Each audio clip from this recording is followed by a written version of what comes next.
সকলোৰে একাউণ্টত সোমাই পৰিব 8 লাখ কোটি টকা। লগতে আত্মসহায়ক মহিলাসকলৰ ফৰ্ম কিন্তু একসেপ্ট কৰিছে, লিষ্ট প্ৰকাশ হৈছে।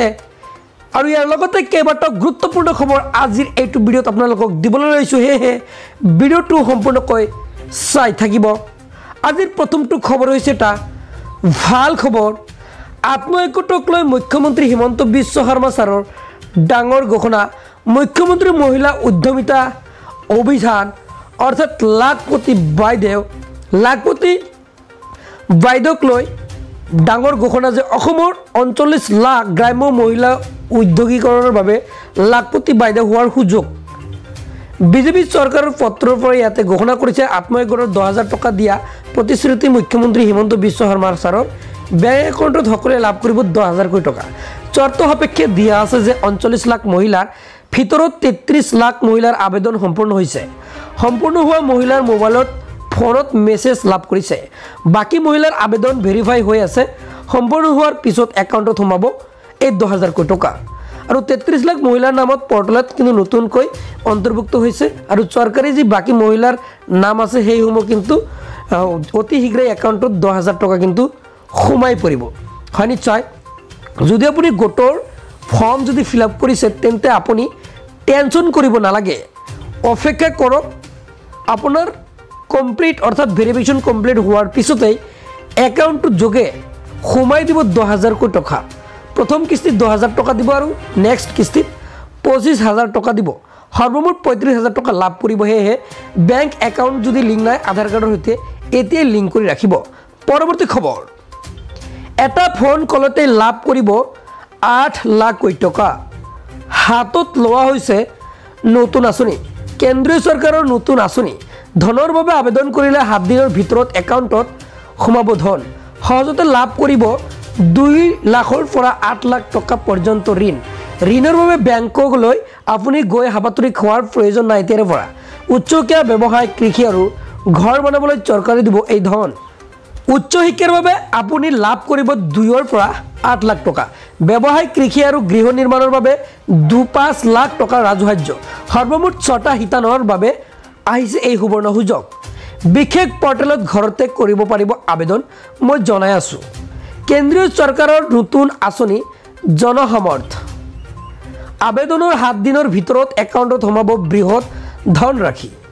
জনসমৰ্থ পৰ্টেলত পঞ্জীয়ন কৰি লাভ কৰিব লাগিব এই ধন। ধনৰ বাবে প্ৰয়োজন হ'ব কেতবোৰ নথি-পত্ৰ। মই সবিশেষ জনাই আছোঁ। Aadhaar card, PAN card, voter card, জাতিগত প্ৰমাণ পত্ৰ লাগিব। প্ৰয়োজন হ'ব বেংক একাউণ্ট আৰু ৰঙীন ফটো। আবেদনৰ বাবে আপুনি হ'ব লাগিব ভাৰতৰ স্থায়ী বাসিন্দা।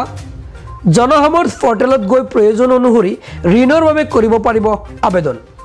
হয়, আপুনি আবেদন এতিয়াই কৰি ৰাখক। বেংকৰ শুদ্ধ তথ্য দিব লাগিব আপোনাৰ পৰ্টেলত। এক্টিভ মোবাইল নম্বৰ আবেদনৰ পত্ৰত সন্নিৱিষ্ট কৰিব লাগিব। প্ৰথমে পৰ্টেলত ওলোৱা হোম পেজত ক্লিক কৰক। অৰ্থাৎ আপুনি সামৰ্থ পৰ্টেলত যাব, তাৰপিছত ক্লিক কৰি ৰেজিষ্ট্ৰেশ্যন অপশ্যন পাব, তাতে ক্লিক কৰিব লাগিব।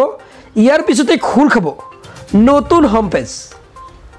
নতুন পেজত লগ ইন কৰি ছাবমিট কৰক মোবাইল নম্বৰ। মোবাইল নম্বৰত লাভ কৰিব বিশেষ OTP, ওৱান টাইম পাছৱৰ্ড আহি যাব। আবেদন প্ৰপত্ৰ পূৰণ কৰক আৰু প্ৰতিটো অপশ্যনত শুদ্ধ তথ্য পূৰণ কৰক। শুদ্ধ ঠিকনা ফটো অন্তৰ্ভুক্ত কৰাৰ পাছত ছাবমিট অপশ্যনত ক্লিক কৰক। যদি আপোনাৰ তথ্য শুদ্ধ হয় মোবাইললৈ আহিব এটা মেছেজ। অধিক তথ্যৰ বাবে janasamarth.in-ত গৈ চাব পাৰিব সবিশেষ। আবেদনত অসুবিধা হ'লে ফোন যোগে ল'ব পাৰিব সহায়। মই নম্বৰটো জনাই আছোঁ, যোগাযোগ কৰক 7969076111 নম্বৰত। পৰৱৰ্তী খবৰ, আজি PM কিষাণৰ নতুনকৈ SOP আহিলে 31 আগষ্টৰ ভিতৰত কিন্তু আপুনি কৰিব লাগিব এই বিশেষ কাম।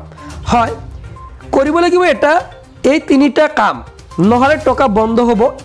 PM কিষাণৰ টকা কিন্তু বন্ধ হ'বলৈ গৈ আছে। আজি PM কিষাণৰ প্ৰতিজন হিতাধিকাৰীৰ বাবে এটা ডাঙৰ খবৰ। চৰকাৰে বান্ধি দিলে নতুন নিয়ম। 18তম কিস্তি এতিয়াৰে পৰা নাপাব হিতাধিকাৰীয়ে। অৰ্থাৎ যিসকলে টকা পাই আছে 6,000 কোটি টকা, তেওঁলোকে 18তম কিস্তিৰ টকা লাভ নকৰিব। 20 লাখ কৃষকৰ বাবে আহি পৰিছে বেয়া খবৰ। বেংক একাউণ্টত নাপাব টকা। অতি শীঘ্ৰে কৰিব লাগিব 18তম কিস্তি পাবলৈ কি কৰিব লাগিব মই সবিশেষ জনাই দিম। যদি এতিয়ালৈকে চেনেলটো ছাবস্ক্ৰাইব কৰে চেনেলটো ছাবস্ক্ৰাইব কৰি ৰাখি দিব। আপোনাৰ পি এম কিষাণৰ 18তম কিস্তি বন্ধ হ'ব পাৰে। কোনে নাপাব পি এম কিষাণৰ টকা চাওক। পি এম কিষাণৰ নতুনকৈ ভেৰিফিকেশ্যন আৰম্ভ হৈছে। হয়, পি এম কিষাণৰ আকৌ কিন্তু ভেৰিফিকেশ্যন আৰম্ভ হৈ গৈছে। যদি পি এম কিষাণৰ টকা পাব বিচাৰিছে তেন্তে আপুনি কৰিব লাগিব এই কাম যে পি এম কিষাণৰ টকা পোৱা প্ৰতিজন হিতাধিকাৰী কৰিব লাগিব এই কাম। আপোনাৰ পঞ্চায়তত দিব লাগিব সকলো নথিপত্ৰ জমা, নিদিলে বন্ধ হ'ব আপোনাৰ পি এম কিষাণ আঁচনি। হয়, আপুনি অতি শীঘ্ৰে আপোনাৰ পঞ্চায়তত খবৰ লওক। পঞ্চায়তত গৈ কিন্তু আপুনি জমা দিব লাগিব। যিসমূহ নথিৰ কথা ক'লোঁ মই আপোনালোকক, এইসমূহ কিন্তু জমা দিব লাগিব। 1 আধাৰ কাৰ্ড, 2 বেংক একাউণ্ট, 3 খাজনা ৰচিদ। চৰকাৰৰ নতুন নিয়ম সলনি কৰিছে। আগতে এটা পৰিয়ালৰ পৰা বহুতো মানুহে কিন্তু এই যি পি এম কিষাণৰ বাবে আবেদন কৰিব পাৰিছিল, পি এম কিষাণৰ বাবে এতিয়াৰ পৰা পিতা পুত্ৰ যিকোনো এজনে পাব এই আঁচনি। অৰ্থাৎ আগতে যদি আপুনি মাটি আপোনাৰ ল'ৰাৰ বাবে কৰিছিলে বা আপুনি নিজে কৰিছিলে তেনে ক্ষেত্ৰত কিন্তু এতিয়াৰ পৰা নাপাব। পি এম কিষাণৰ নতুন এছঅপি মতে ইয়াক কৈছে এখন মাটিৰ কাগজত এজন ব্যক্তিহে আবেদন কৰিব পাৰিব। আপুনি কিন্তু এজনে কিন্তু কৰিব পাৰিব, সেই মাটিৰ বাবে কিন্তু দুজনে কৰিব নোৱাৰিব। এজন মানুহৰ এটা কাগজ থাকিলে এখন মাটিৰ বাবে আবেদন কৰিব পাৰিব। দ্বিতীয়তে নতুন নিয়ম অনুসৰি নিজৰ মাটিত থাকিব লাগিব। হয়, যিটো নিয়ম আহি গৈছে এতিয়াৰ পৰা আপোনাৰ নিজৰ মাটি নাথাকিলে আপুনি লাভ নকৰিব টকা। পি এম কিষাণৰ বাবে এই যি নতুন 3টা ডাঙৰ ঘোষণা কিন্তু কৰিছে। যদি আপুনি পি এম কিষাণৰ হিতাধিকাৰী হয় তেন্তে এই ভিডিঅ'টো প্ৰত্যেককে শ্বেয়াৰ এটা কৰি দিয়ক। 3 নম্বৰ কৈছে বেলেগৰ মাটিৰে আবেদন কৰিলে ভেৰিফিকেশ্যন হোৱাৰ পিছত নাপাব টকা। অৰ্থাৎ যদি ভেৰিফিকেশ্যন হয় আপুনি তদন্ত ধৰা পৰে যে সেই মাটিখন আপোনাৰ নহয়, তেনে ক্ষেত্ৰত আপুনি লাভ নকৰিব পি এম কিষাণৰ এই 18তম কিস্তিৰ টকা। যদি পাব বিচাৰিছে তেন্তে অতি শীঘ্ৰেই আপুনি এইসমূহ কাম কৰি ৰাখি দিয়ক।